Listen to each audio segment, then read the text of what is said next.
Good morning students.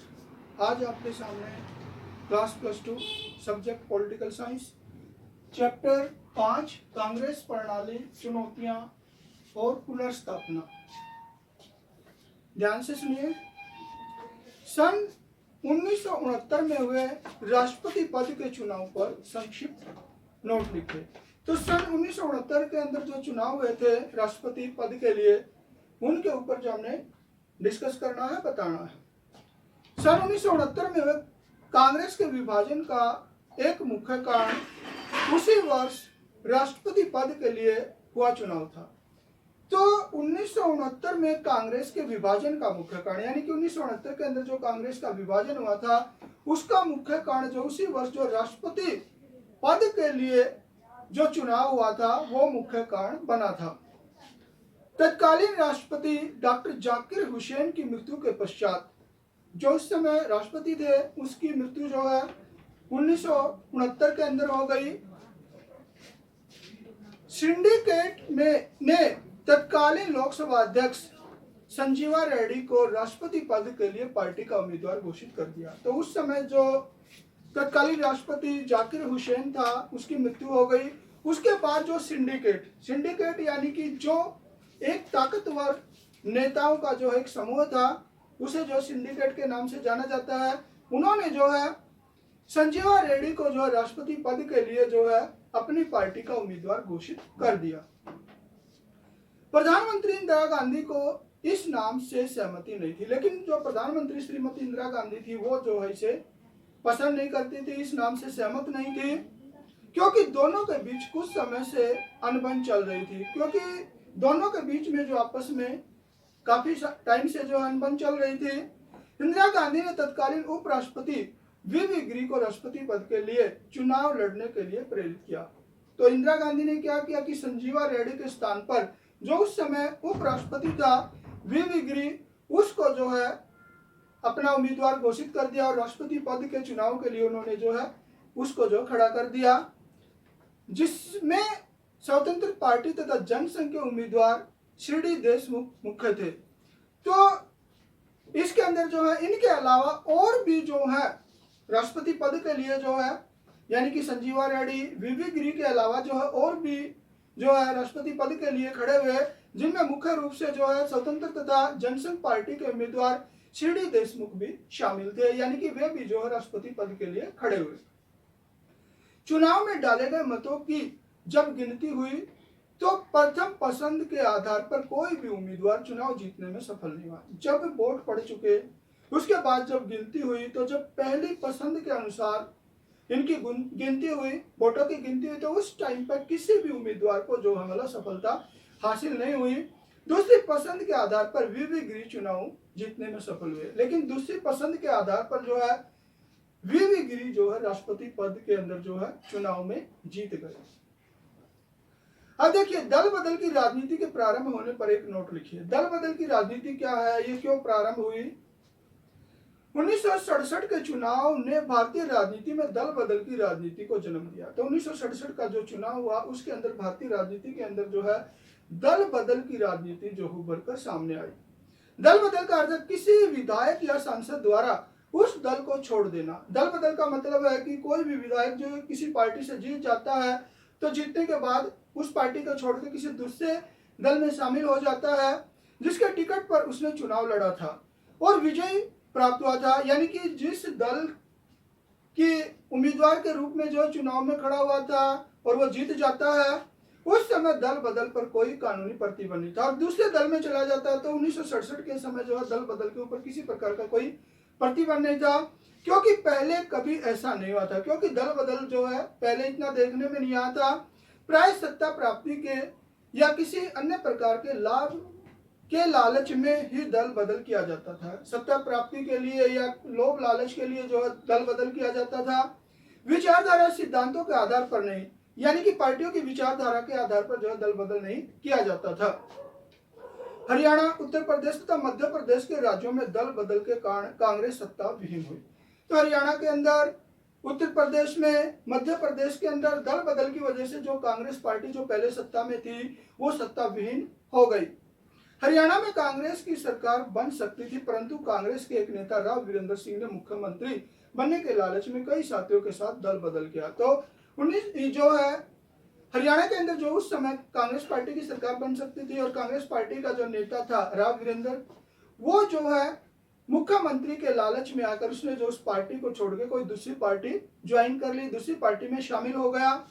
विपक्षी दलों से पहले ही बातचीत हो चुकी थी, उसकी जो बातचीत विपक्षी दलों से पहले हो चुकी थी और विपक्षी दल तो किसी नेता चुना गया था और विपक्षी दल किसी भी हालत में गैर कांग्रेसी सरकार बनाना चाहते थे। सॉरी, यहाँ पर थोड़ी मिस्टेक हो गई। तो जो विपक्षी दल थे वे किसी भी हालत में यानी हर हालत पर कांग्रेस से अलग सरकार बनाना चाहते थे। संयुक्त विधायक दल बनाया गया और राव वीरेंद्र को संयुक्त विधायक दल का नेता चुन लिया गया। संयुक्त विधायक दल यानी कि मिले जुले विधायक दलों का दल बनाया गया, उसका नेता जो है राव वीरेंद्र सिंह को जो है चुना गया। राव वीरेंद्र सिंह मुख्यमंत्री बने। उसके बाद कांग्रेस पार्टी हार गई और राव वीरेंद्र सिंह जो मुख्यमंत्री बने, उसके नेतृत्व में गैर कांग्रेसी सरकार का गठन हुआ। तो राव वीरेंद्र सिंह के नेतृत्व में जो है गैर कांग्रेसी सरकार बनी। इसी प्रकार उत्तर प्रदेश में कांग्रेस नेता चरण सिंह के नेतृत्व में दल बदल हुआ। इसी तरह उत्तर प्रदेश में भी दल बदल हुआ चौधरी चरण सिंह के नेतृत्व में, और चरण सिंह के नेतृत्व में गैर कांग्रेसी सरकार बनी और चरण सिंह के नेतृत्व में गैर सरकारी सरकार बनी, कांग्रेस सरकार। इससे स्पष्ट है कि दल बदल की राजनीति सिर चढ़कर बोलने लगी। इन सब बातों से साफ जाहिर होता है कि जो दल बदल की राजनीति थी वो बहुत ही जो है सामने आई उभर कर। यह स्थिति भारतीय लोकतंत्र के लिए घातक थी और यह परिस्थितियां भारतीय लोकतंत्र के लिए बहुत हानिकारक थी। इसलिए तत्कालीन प्रधानमंत्री राजीव गांधी ने दल विरोधी कानून बनाने का निर्णय लिया और सन 1985 में दल बदल विरोधी कानून बना। तो इसलिए जो उस समय मतलब जो प्रधानमंत्री हमारा जो ये आपका राजीव गांधी, उसने जो है इस प्रकार की दल बदल के ऊपर रोक लगाने के लिए 1985 के अंदर जो है दल बदल विरोधी कानून पास करवाया।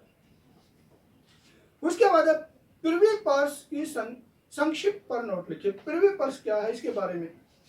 स्वतंत्रता के पश्चात जब देशी रियासतों का विलय भारतीय संघ में किया गया था, जब हमारा देश आजाद हुआ और जो देशी रियासतें थी वो भारतीय संघ के अंदर शामिल की गई, उस समय सरकार ने उनके शासकों को यह भरोसा दिलाया था कि रियासतों के तत्कालीन शासक परिवार को एक विशाल निश्चित मात्रा में निजी संपत्ति रखने का अधिकार दिया जाएगा। तो जब रियासतों को भारतीय संघ के अंदर मिला गया था, उस टाइम पर जो उनके जो शासक थे उनको भरोसा दिलाया गया था कि उन्हें जो एक निश्चित संपदा जो है रख सकते हैं वे, और सरकार भी उन्हें कुछ विशेष भत्ते प्रदान करेगी। सरकार भी जो उसको कुछ विशेष भत्ते देगी।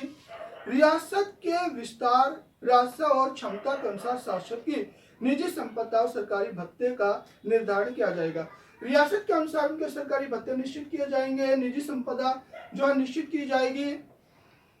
इस व्यवस्था को ही प्रिवी पर्स कहा गया। तो इस सारी व्यवस्था को प्रिवी पर्स का नाम दिया गया। उस समय देश की एकता और अखंडता को बनाए रखना ही प्रथम लक्ष्य था। तो जब हमारा देश आजाद हुआ, इन रियासतों को शामिल करके जो है देश की एकता और अखंडता को बनाए रखना भारत का प्रमुख लक्ष्य था। इसलिए राजा महाराजा को दी गई इस विशेष सुविधाओं को किसी ने भी आलोचना नहीं की। तो सरकार के द्वारा जो राजा महाराजाओं को जो विशेष सुविधा दी गई थी, इसकी जो है भारतीय जनता के द्वारा किसी तरह से आलोचना नहीं की गई।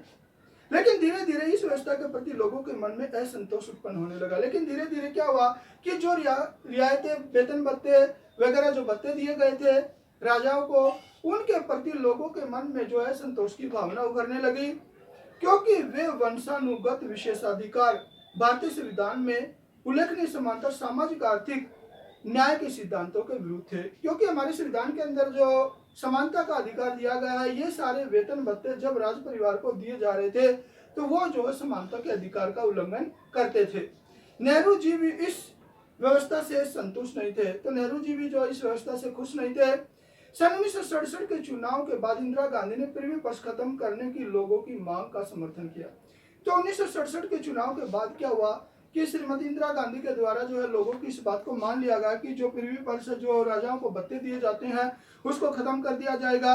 मोरारजी देसाई इस कार्य को नैतिक रूप से गलत मानते थे, किंतु दूसरी तरफ जो मोरारजी देसाई थे उन्होंने जो इस कार्य को जो है बहन के वेतन भत्तों को खत्म करने के कार्य को जो गलत ठहराया।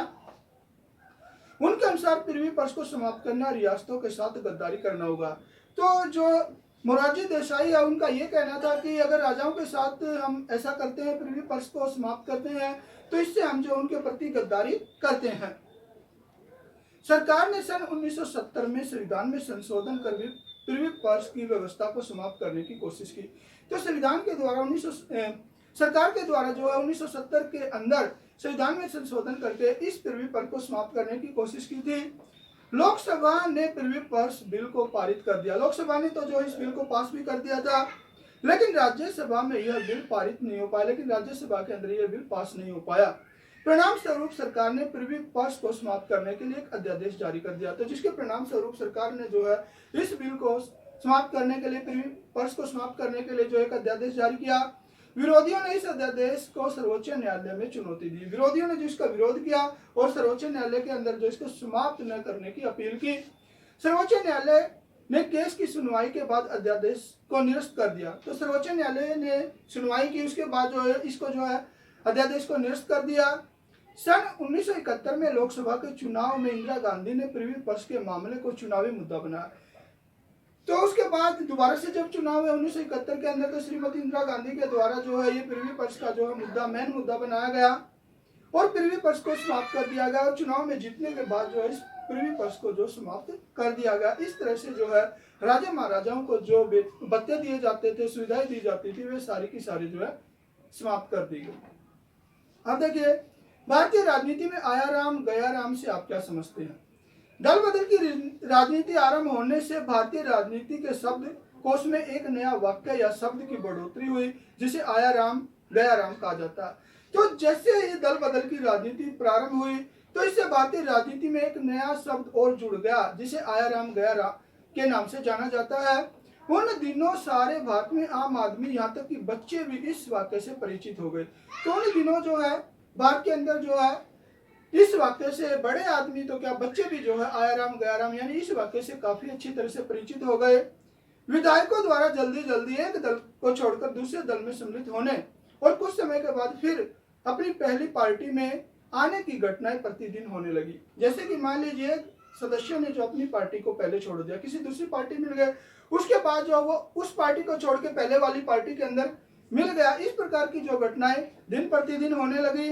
एक ही पखवाड़े में 3 बार पार्टी को दल बदलने की घटना घटी, यानी 15 दिन के अंदर जो है पार्टी के सदस्यों के द्वारा 3 बार पार्टी बदलने की घटनाएं जो है घटी।